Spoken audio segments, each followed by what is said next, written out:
Welcome to the predicted 11.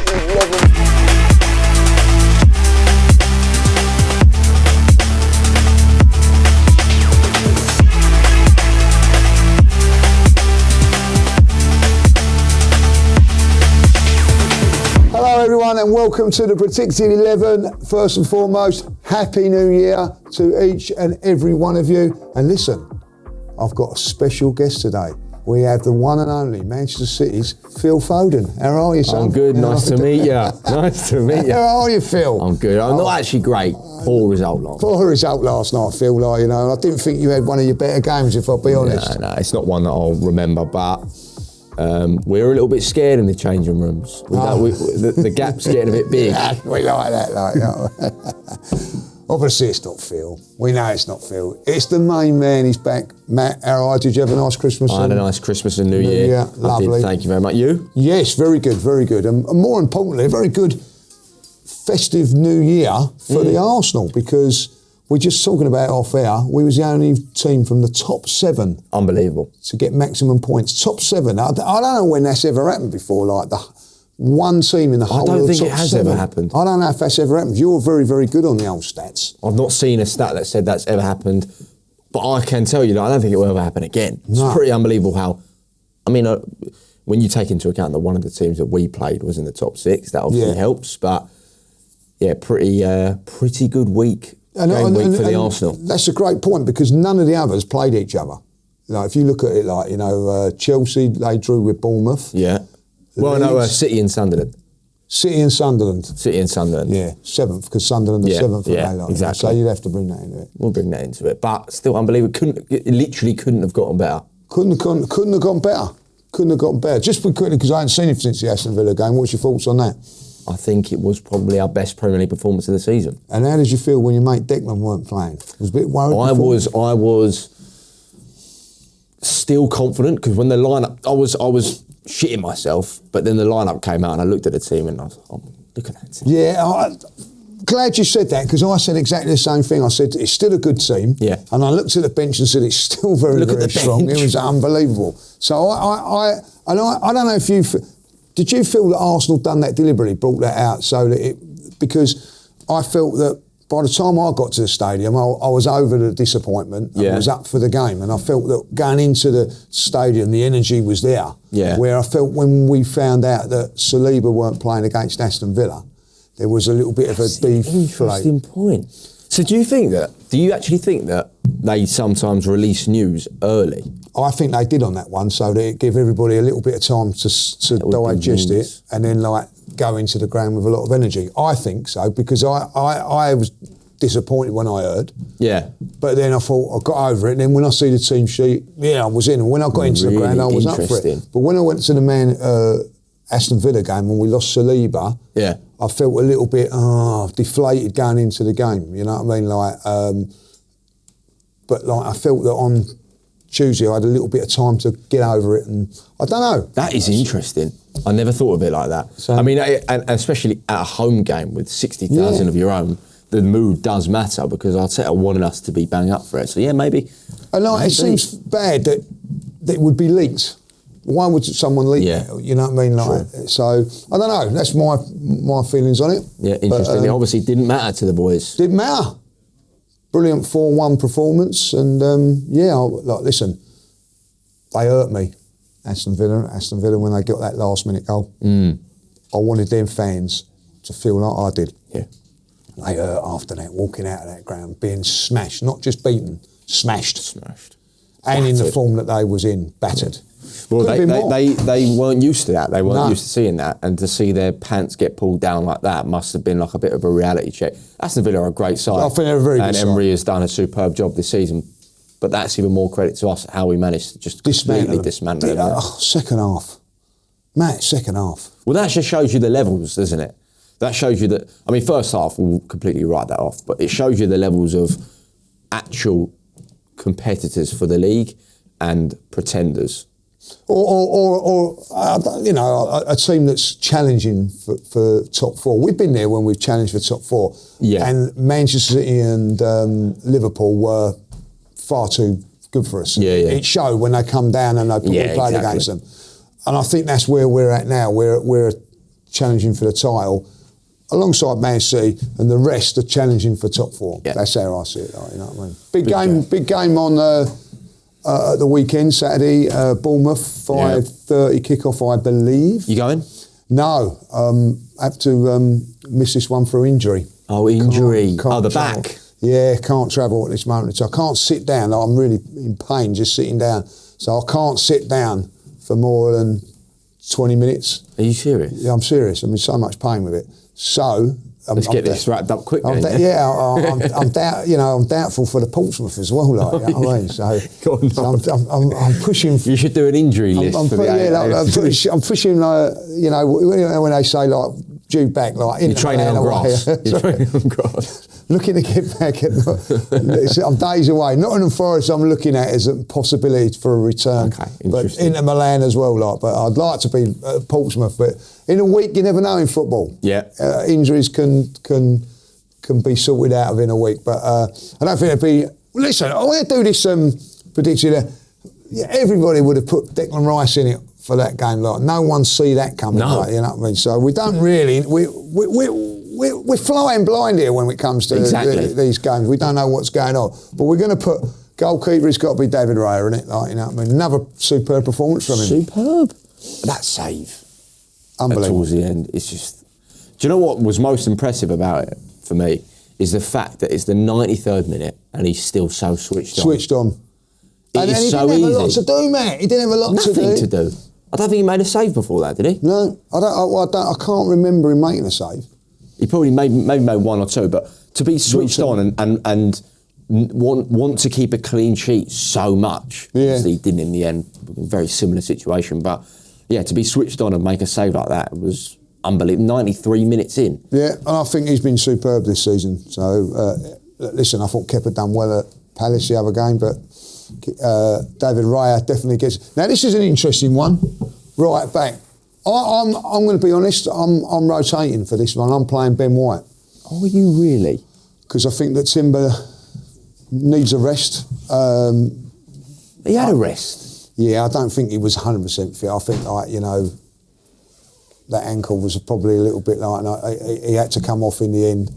So I would listen. If he's 100% fit, he plays. But I'm also looking for this game as a little bit of slight rotation in this game, because we've got Liverpool on the Thursday as well. So Ben White got a good record against Bournemouth, actually. I think he scored twice against them. He's done all right. I can recall a couple of goals, but I just love him You're going to go Timber? I mean, what do you think he's going to do? I don't think he'll play Ben White. Oh, then we'll go Timber. But I hear you out. I do get that. I don't think there's too much of a difference, and I think actually going forward we're probably better with Ben White. But we've got our best defence back. Are you playing the bet? Are you going to think that Arteta's going to play Gabriel in this game? Because I'm again thinking that maybe if Timber plays here, I think you may leave out Gabriel. Really? I think Timber will play. I think he'll play. Do you know what? Go on then, because it's Saturday till Thursday, isn't it? So it is. You've got a little days. break, and Jurriën Timber, who's been the best right back in Europe, has to play. First game of the year to get things going. It has to be done, and then you've got to have the centre back pairing. I'm going then. Let's blow Bournemouth away. Let's get the momentum up going into the new year. Okay. Gabriel and Saliba play. Right. Okay. So you wouldn't rest Gabriel for this one, and then no. Okay. Because Lee, I don't want our players to get injured from playing them too much. But he's just come back. He's been out for a while. And I believe that he's ready to play. He played. Okay, I'm with you. I'm with you on that. I think there's a question. You know what I mean? Like if we could just ease him back in a little bit. But listen. Well, how about we start him, and we go 2 up, and we bring him off? Yeah, like we did on the game against Aston Villa. Exactly.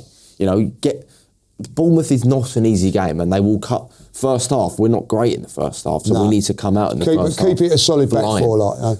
Calafiori, any news on him? Yes, Calafiori's out. Is he out? He's 100% out. Mikel has said that. He's out along with Mosquera, who's not far away, as I understand, but at this moment in time, not available. Okay, well, I'm not gutted about that. I am gutted, but I'm not worried because I think Piero Hincapié was superb. I thought he had an outstanding game.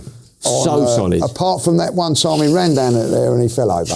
But other than that, he done exceptionally well. Yeah. I thought that was his best performance for Arsenal. I agree. I thought he was solid, looked good, aggressive in the tackle, tackled when he was meant to tackle. Yeah. And I tell you, the best thing that he done was when he slipped in the first half and he still recovered and made it like, you know. But I was impressed with his performance. That, dare I say, it probably is more comfortable as a left back, do you think? I would say, yeah. I think that's what we signed him to be, is a left back and a backup centre back, if in case of emergencies. There is a little rumour that we are in for Mark Gahey. Is there? Yeah, and a big rumour, and it is that he will come in and play those two positions as well, freeing Miles Lewis-Skelly to play as a midfield player. Really? That is what I'm being told. Miles Lewis-Skelly hasn't played a minute in midfield. No, but that's where they see his future. So maybe you're a visionary, eh? Well, this is what I say. A visionary I am, but I'm not visionising him being in midfield against Bournemouth, though. Yeah. Like, you know what I mean? I'm going to go with. Well, let's just talk about him. Let's have a little word about Zuba. You made a great comment that you felt that he played better without Declan Rice. It's not having a dig. You felt that there was more responsibility on him, like, you know, he had to step up for this game, and he did. He did. And I thought it was a special night for him. I thought the goal really sort of summed up his start at Arsenal so far, which has been brilliant. It was a brilliant goal, and he has been brilliant. I'm so impressed at how he settled into English football from week one. He's had a couple of off games, which every player does. But he really does make this team tick, doesn't he? He's got such a high IQ. And one thing also about him that I really like is he's a little guy, but he's not weak. No. And he can he's strong. And strong he can in get the tackle as well, like. You know, like when you're running one-to-one with people, like, you see him physically push you. Not many people can physically push him off. He's strong on and off the ball, like, you know. I think he's been fantastic for us. I didn't think he was as good as what he was. If I'll be really honest, I've been more than impressed with him. And, you know, there was a position available in the team. If you have a look at the other roles, you could argue about it. Like, you know, this one was vacated and he's just took it duck to water. I think it's probably between him and Shirky for signing of the summer. Really? Unless there's anyone else I'm missing. Who am I? Saka. Xhaka actually is a great point. That's a great point. Yeah. Well remembered. Yeah, Xhaka's signing in the summer. But there's a little, no disrespect to Sunderland, they are a big club. I know what you're saying, from the big boys. Yeah, from the big boys. For, you know, there's been a lot of flops. Yes, there's been more flops than hits. And I think that he's been superb. What about the other Martin? Yeah, listen, we're putting him in, but are we for this game? Because I'm not. But I'm going to have a little word with him in a minute. Guaranteed starter for me. But I'm looking at him thinking, I'm putting Eze in this one now, because I think that, you know, a little rest. No. Being 100% ready for Liverpool.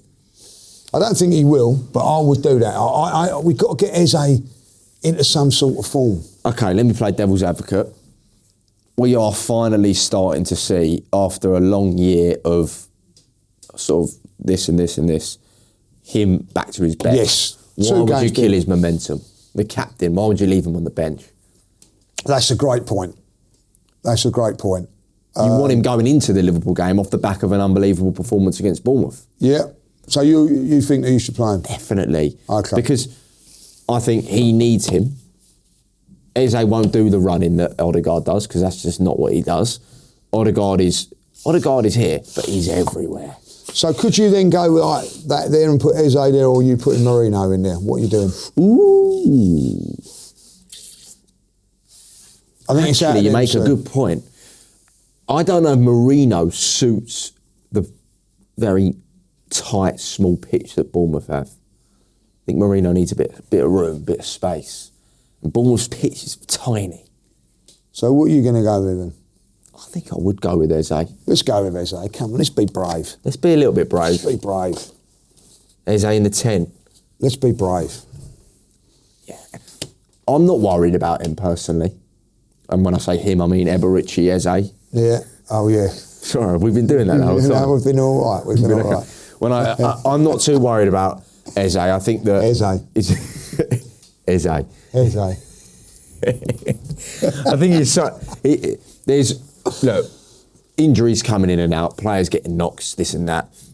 He'll play more than 25 games this season, and that's enough. I will say one thing though, playing at Bournemouth, when you've got a time, is this the game to rotate? You know what I mean? We've got Liverpool coming up, we've got like big signings, because I'm going to rotate up front, I'm not going to lie. I'll tell you in a minute. So I hear what you're saying with Odegaard, and maybe Odegaard is one of those players that's had a bit. You're right, what you're saying. He's had a few stops in this season. Maybe it's worth keeping him going, but we're going to go with that.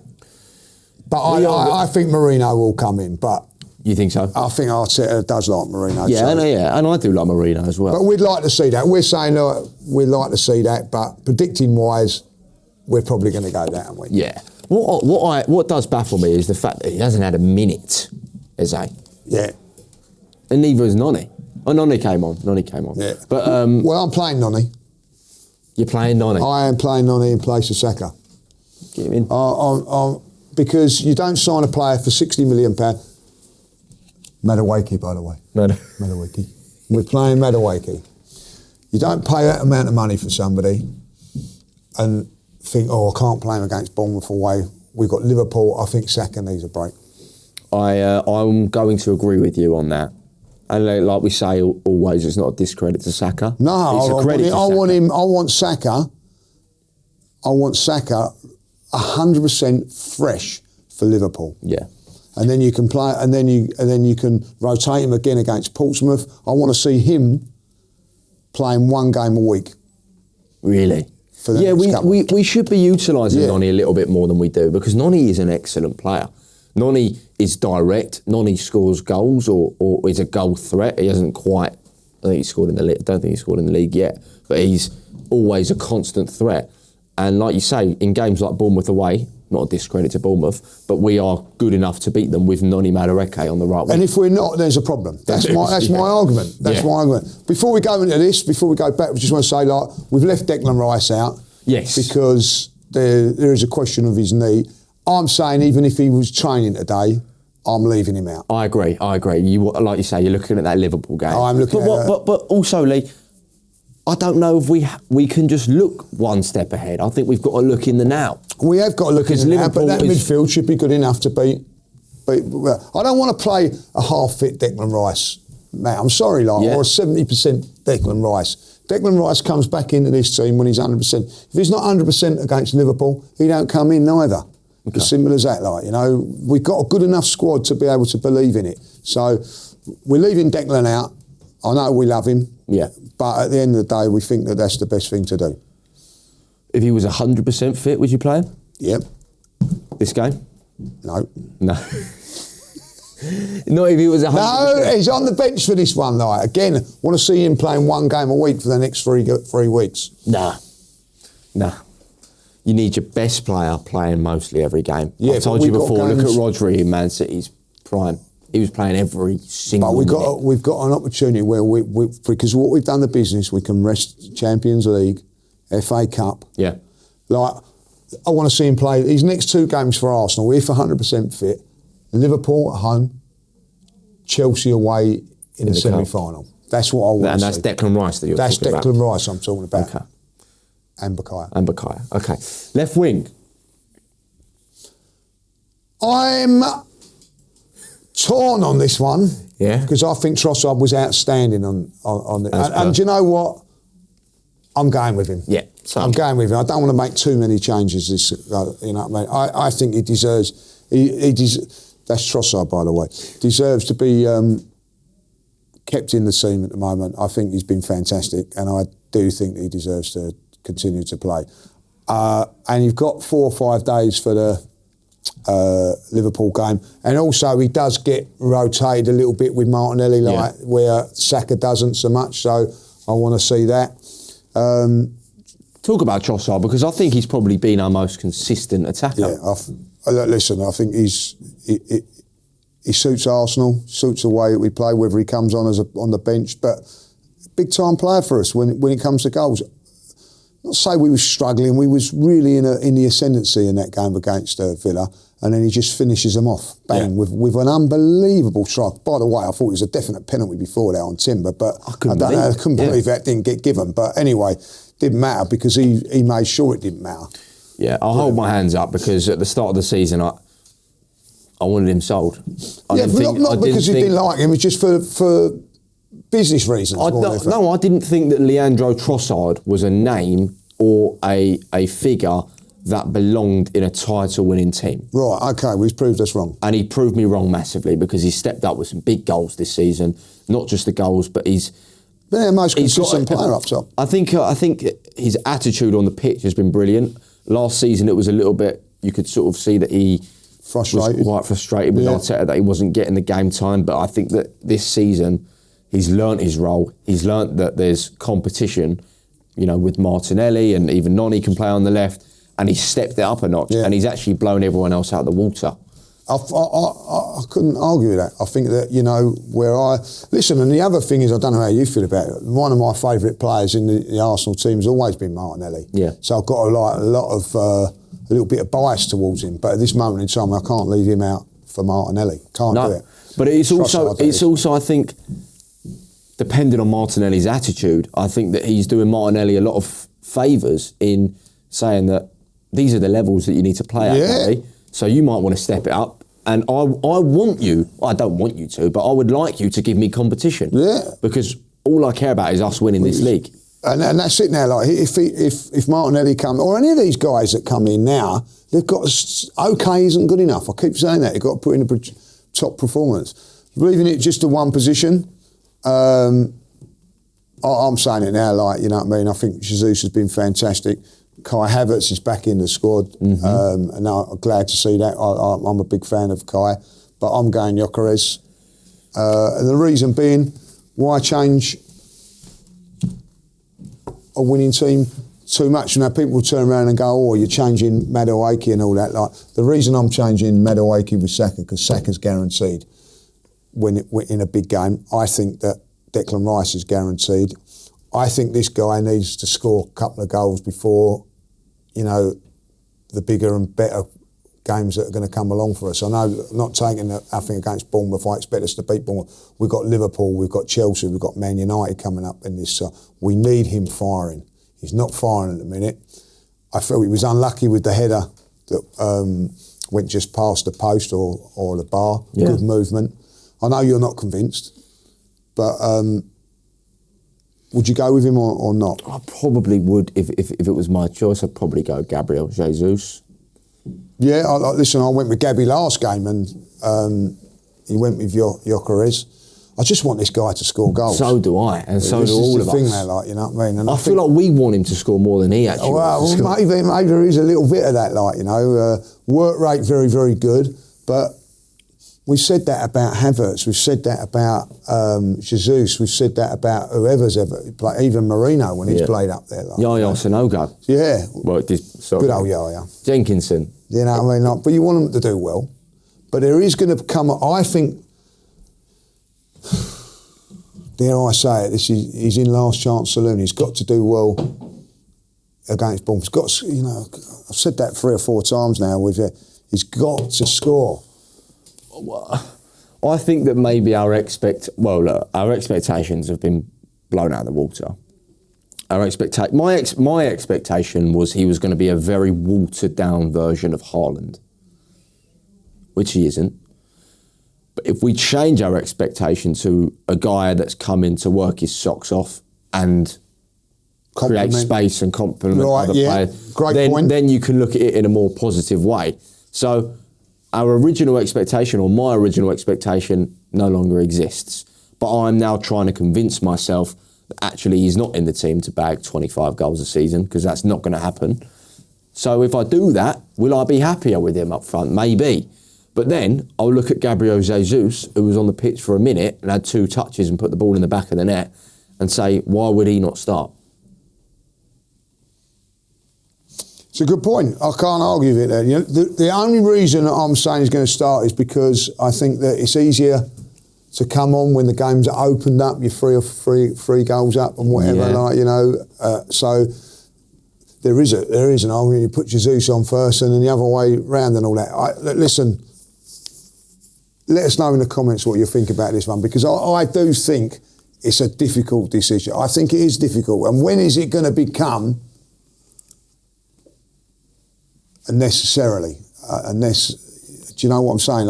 There's the time's coming. And he's coming back as well. Yeah. Havertz. It's ticking. Time is ticking. But then we can change our expectation. We can change what we want from him. I don't think Arteta wants him to score 20. Well, he does want him to score. Yeah, I know what you're saying. Season, but I think he's quickly realised that that's not going to happen. And maybe his job is now to run defenders ragged for 60, 75 minutes and get Jesus on and score. Right, or Havertz. Do you think Havertz will eventually come in there? Where do you see Havertz? I see Havertz actually starting against Chelsea in one of the cup games.